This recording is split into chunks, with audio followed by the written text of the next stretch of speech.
Welcome to Lesson 9 in our study in the book of Daniel as a part of the prophecy series.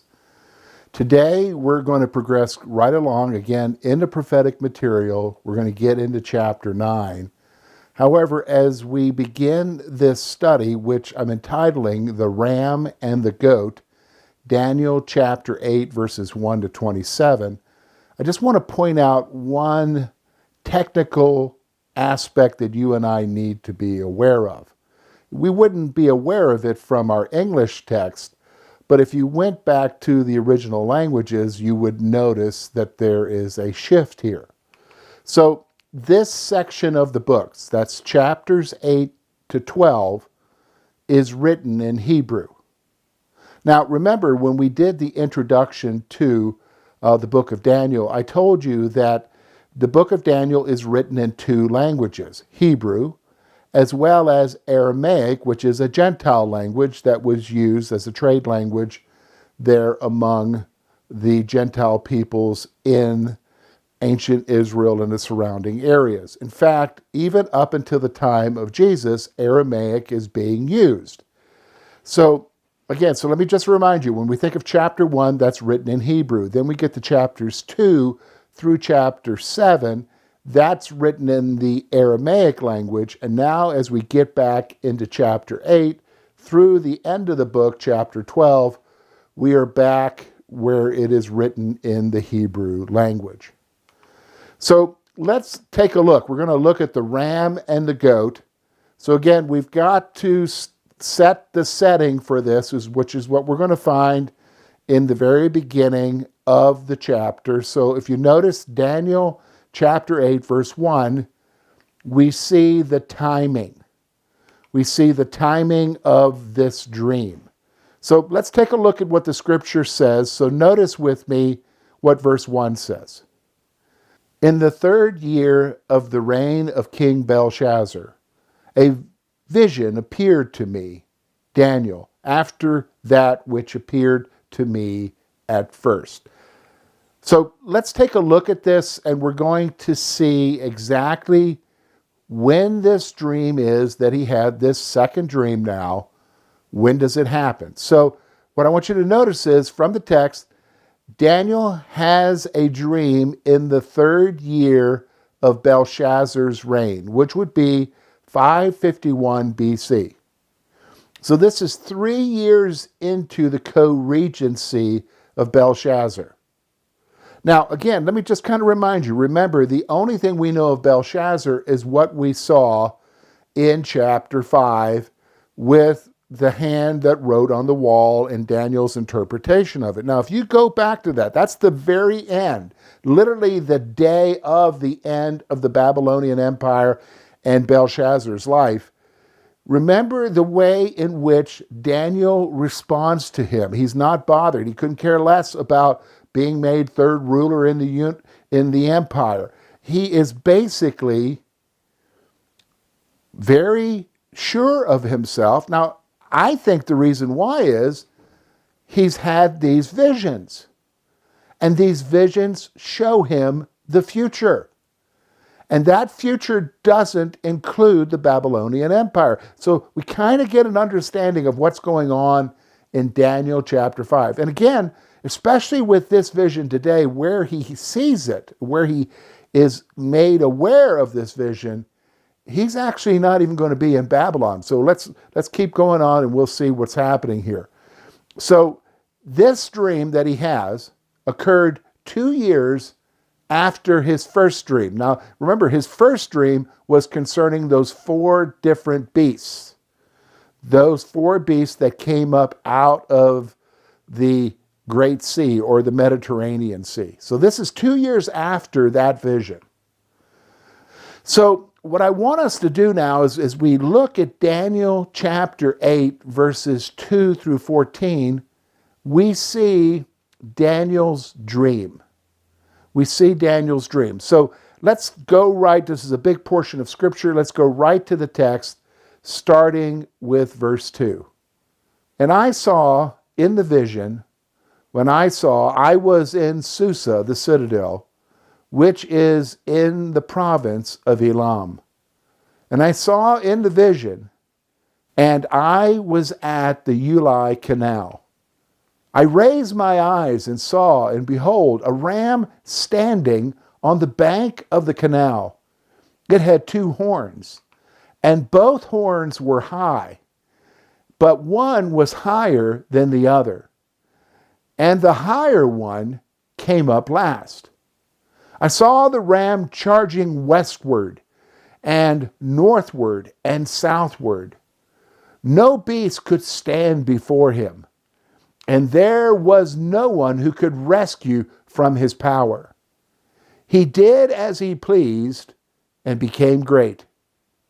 As I was considering, behold, a male goat came from the west across the face of the whole earth, without touching the ground.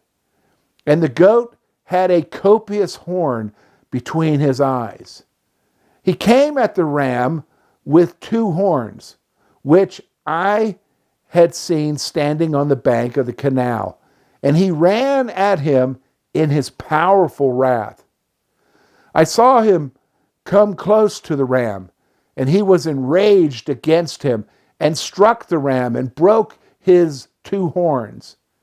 And the ram had no power to stand before him, but he cast him down to the ground and trampled on him.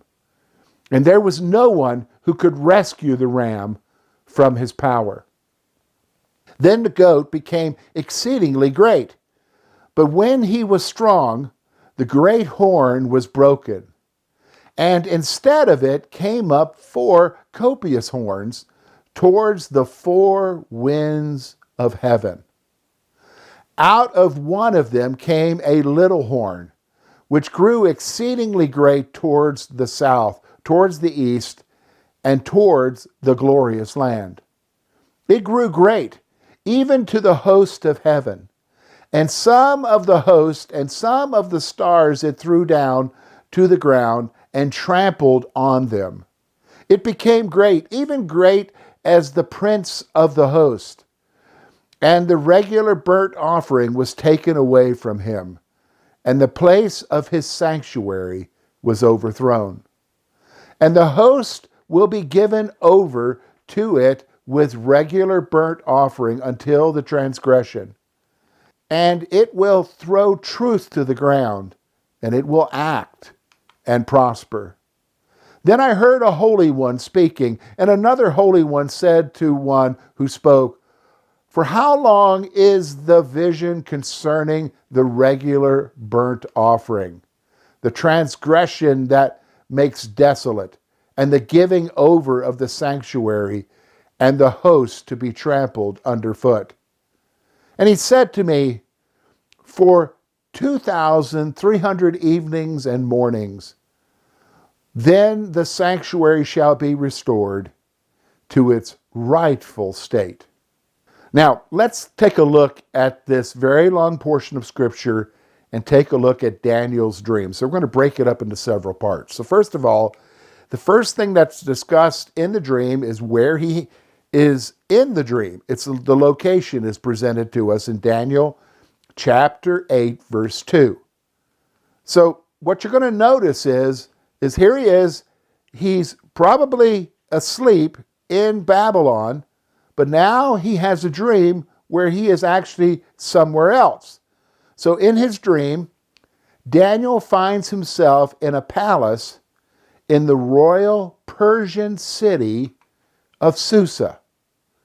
All right, so think about this. He's a part of the Babylonian Empire, serving under co-regents of Nabonidus and Belshazzar.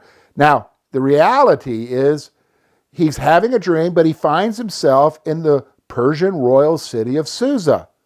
That's kind of wild, isn't it? I can't even imagine what Daniel was thinking about that. So in the dream, Daniel is standing by the river Ulai.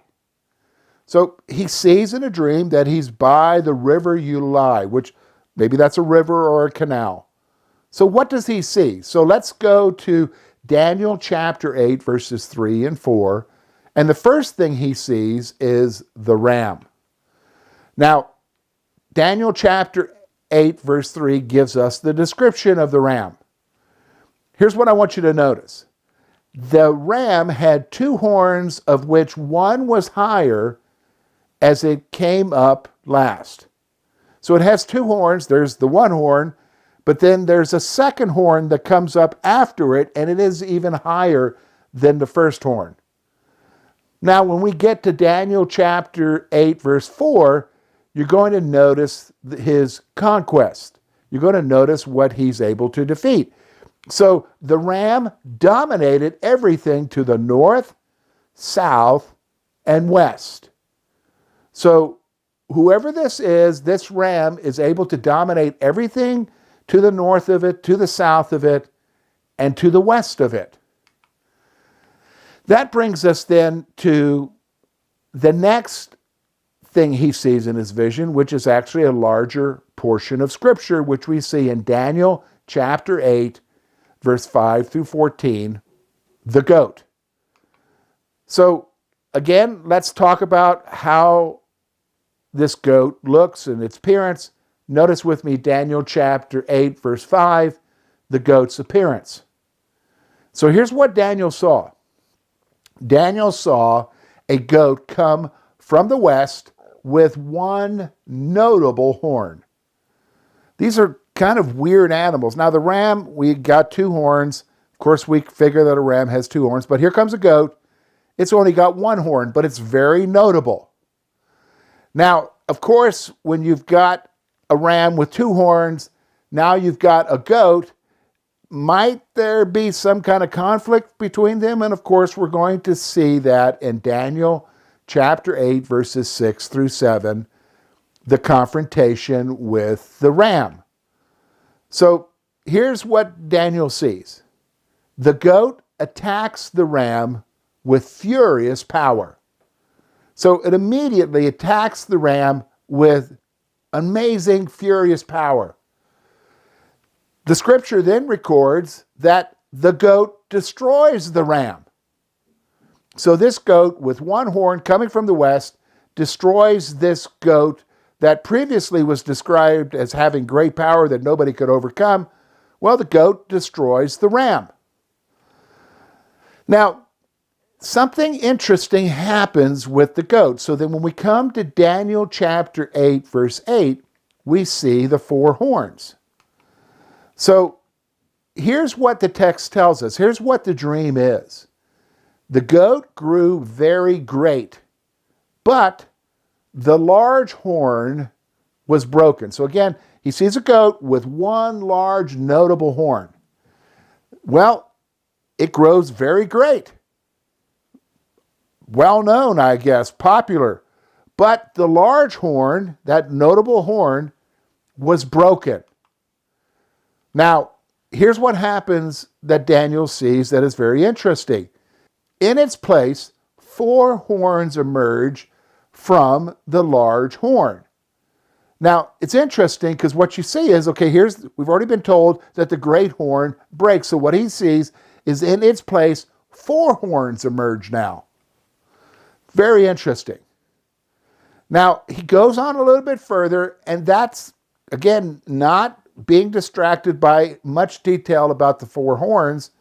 He kind of, again, talks about something else emerging out of these 4 horns, which we see in Daniel chapter 8, verses 9 through 12, the little horn. Now, again, some would probably say there's similarities to the dream he just had before, where the terrible beast from amidst the 10 horns had a little horn. Possibly very similar, but again, with this one, we have 4 horns, and out of it comes a little horn. So let's see what's going on. So in Daniel chapter 8, verse 9, he's going to talk about the location of the horn. Where exactly is this horn located? So from the 4 horns emerged a little horn in the south near Israel.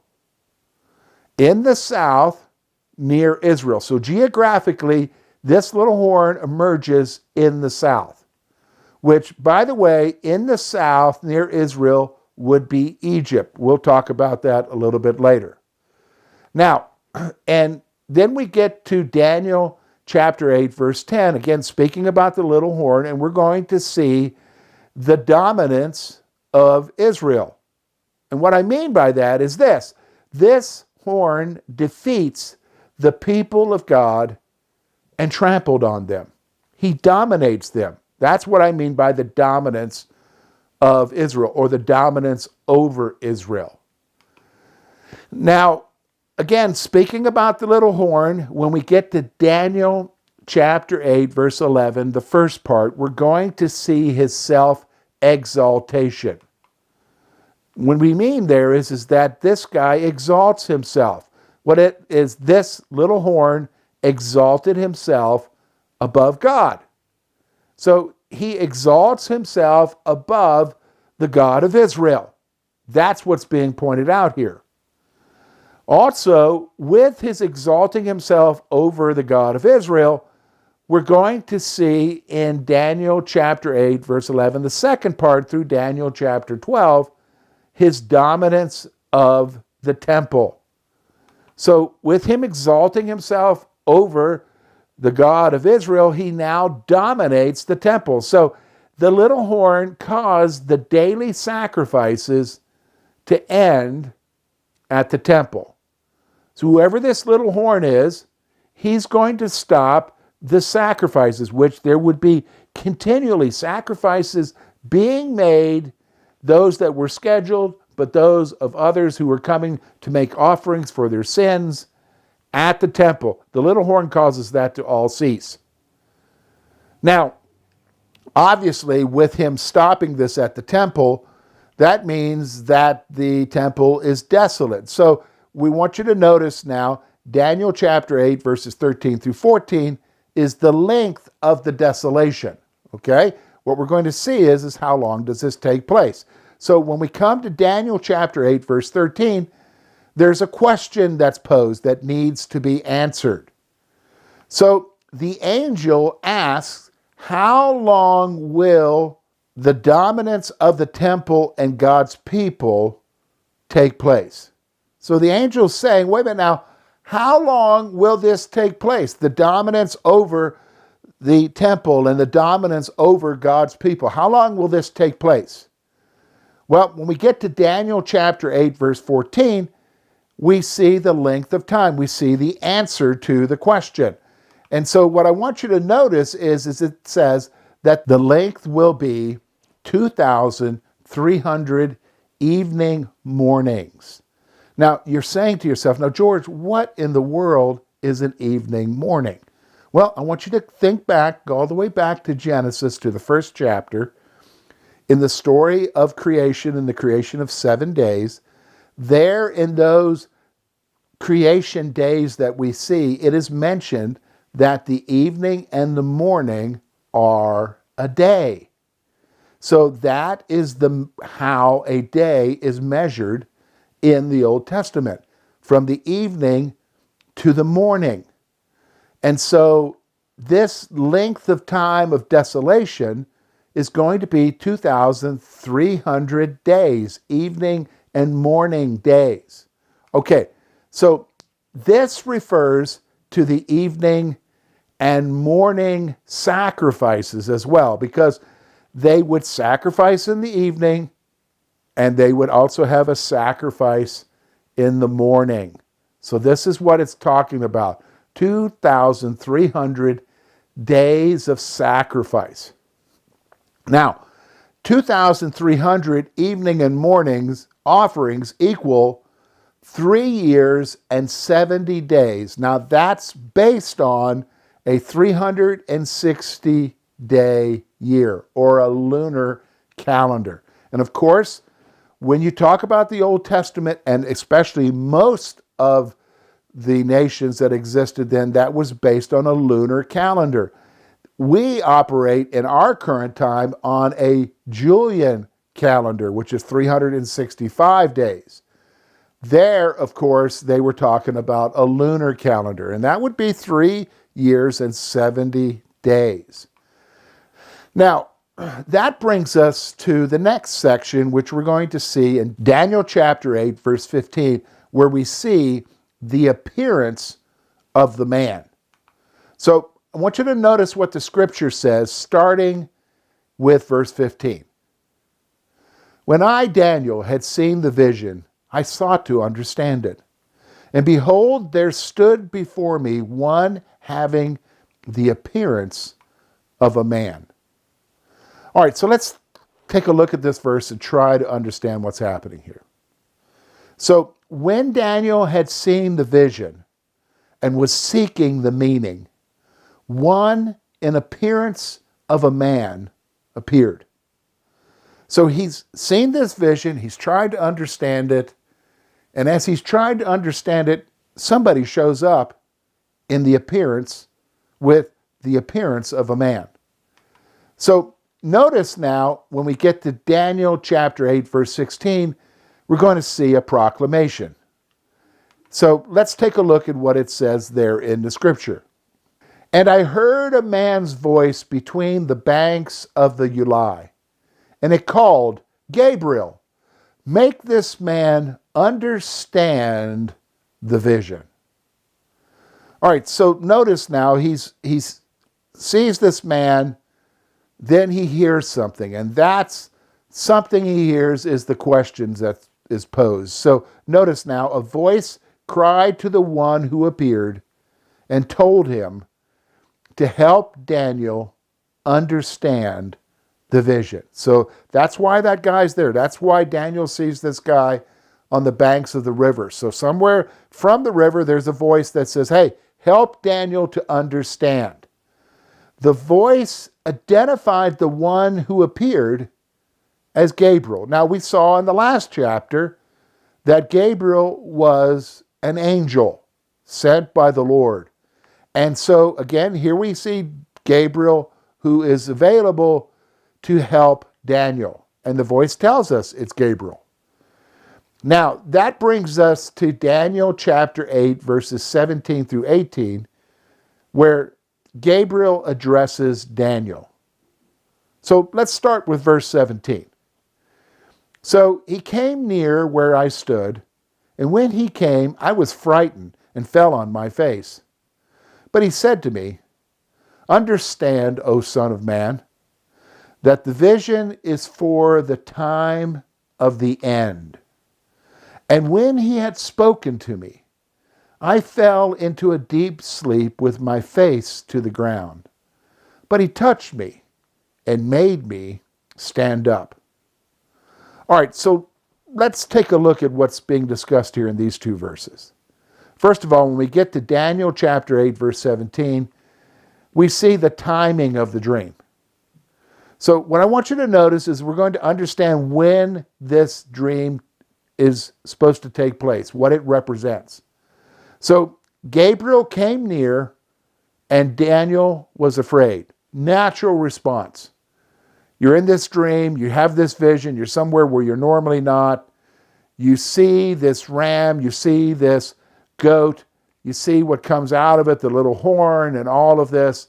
And of course, now you see this person that appears like a man on the river. And of course, you hear a voice that says, help him to understand, meaning you. And of course, I'm not sure exactly what the appearance, even though he might be a man, there might be something different about him. But Daniel's afraid. I think that's a natural reaction. So again, the scripture then tells us, Gabriel stated that the vision referred to the time of the end. So it's something in the future reflecting the time of the end. Now, when we get to Daniel chapter 8, verse 18, we see that Daniel awakened. So he obviously fell asleep. So Daniel was asleep when Gabriel spoke to him. So he falls on his face before the angel. He's scared. While he's on his face, he falls asleep. But Daniel is awakened when Gabriel speaks to him. Gabriel spoke to him and touched him. So he's asleep, he's awakened by Gabriel, who's speaking to him and who also touches him. Now, that brings us to Daniel chapter 8, verses 19 through 26, where we come to the interpretation of this dream. So let's take a look at what's happening here and what Gabriel is going to show Daniel. So let's start with verse 19. He said, "Behold, I will make known to you what shall be at the latter end of indignation, for it refers to the appointed time of the end. As for the ram that you saw with the two horns, these are the kings of Media and Persia. And the goat is the king of Greece. And the great horn between his eyes is the first king. As for the horn that was broken, in place of which 4 others arose, 4 kingdoms shall arise from his nation, but not with his power. And at the latter end of their kingdom, when the transgressors have reached their limit, a king of bold face, one who understands riddles, shall arise. His power shall be great, but not by his own power. And he shall cause fearful destruction, and shall succeed in what he does, and destroy mighty men, and the people who are the saints. By his cunning he shall make deceit prosper under his hand, and in his own mind he shall become great. Without warning he shall destroy many, and he shall even rise up against the prince of princes, and he shall be broken, but not by human hand. The vision of the evenings and the mornings that has been told is true, but seal up the vision, for it refers to many days from now." Wow, what an interpretation. So let's take a look at this. Let's start with Daniel chapter 8, verse 19. We see Gabriel's proclamation. And here's what we're going to see. Gabriel was making known what will take place in the latter time of indignation. So he's referring to something far ahead, something beyond what they're going through right now in exile and even with their return. It's going to be a time of indignation. He states that at the appointed time, the end will take place.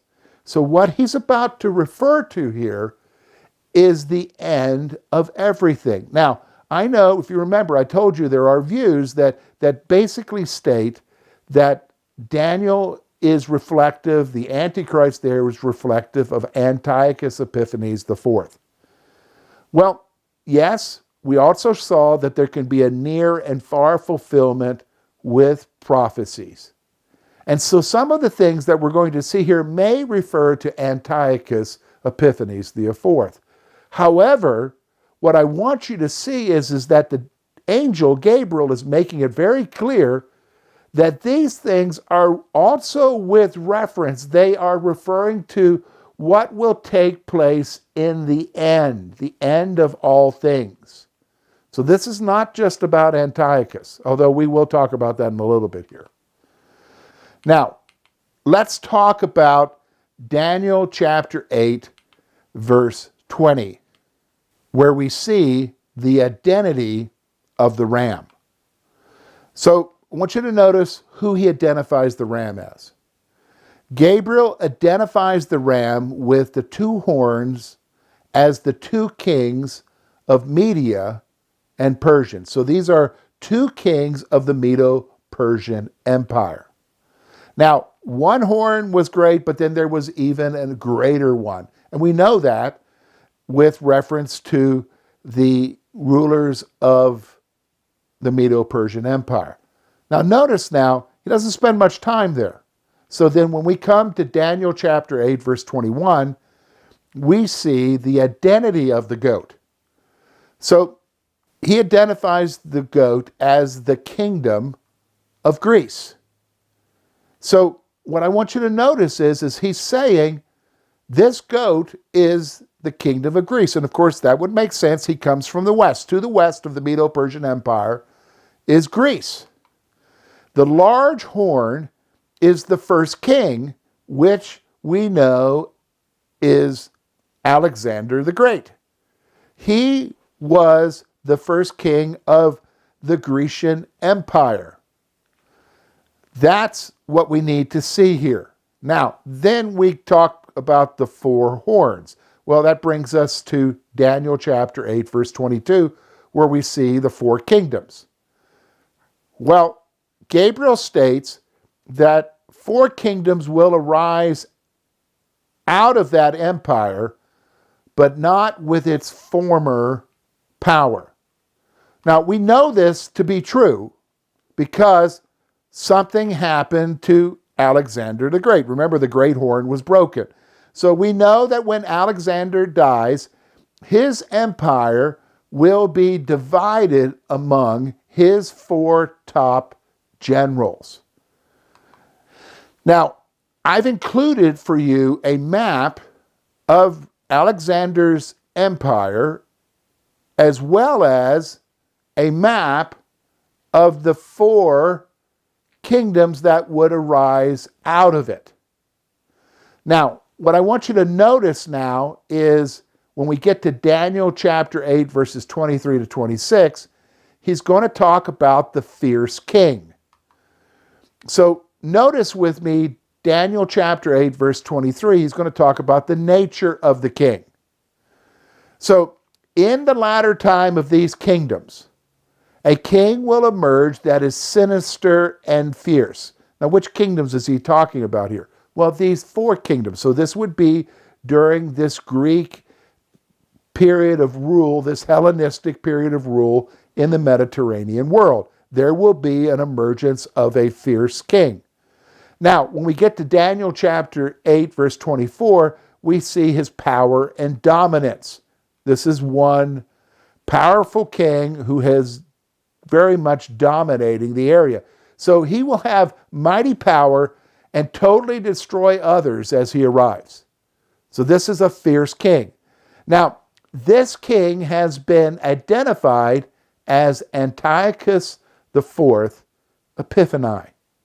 Now, it's possible that, yes, in a short term, a near fulfillment of the prophecy, you could say that. This is Antiochus IV.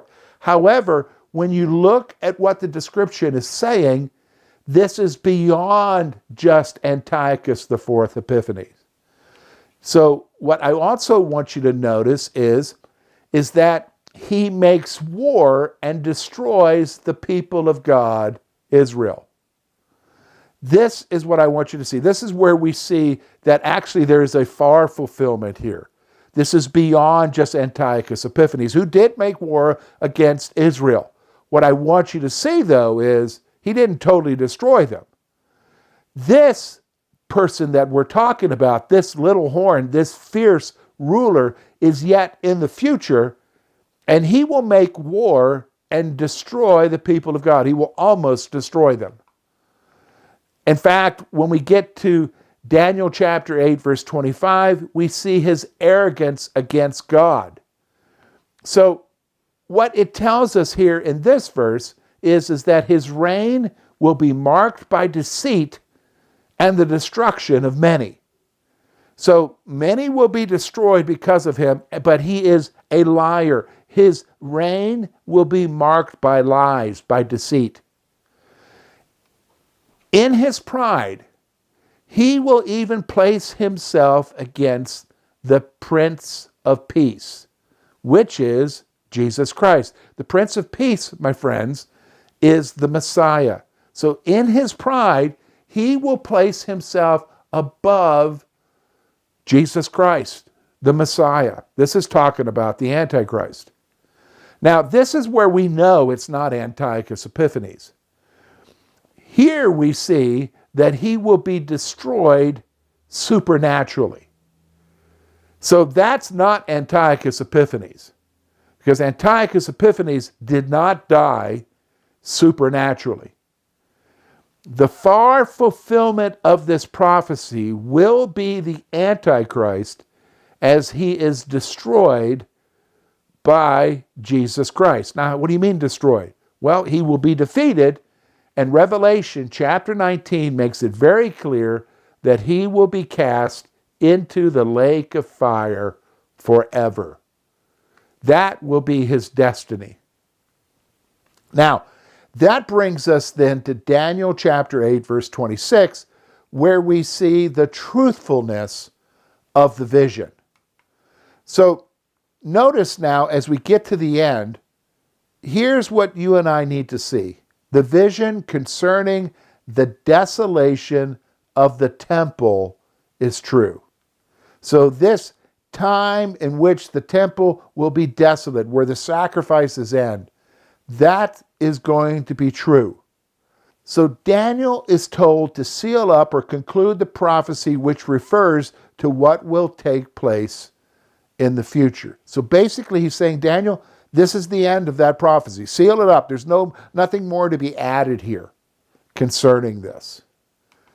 Now, what I want you to notice now is then we come to Daniel chapter 8, verse 27.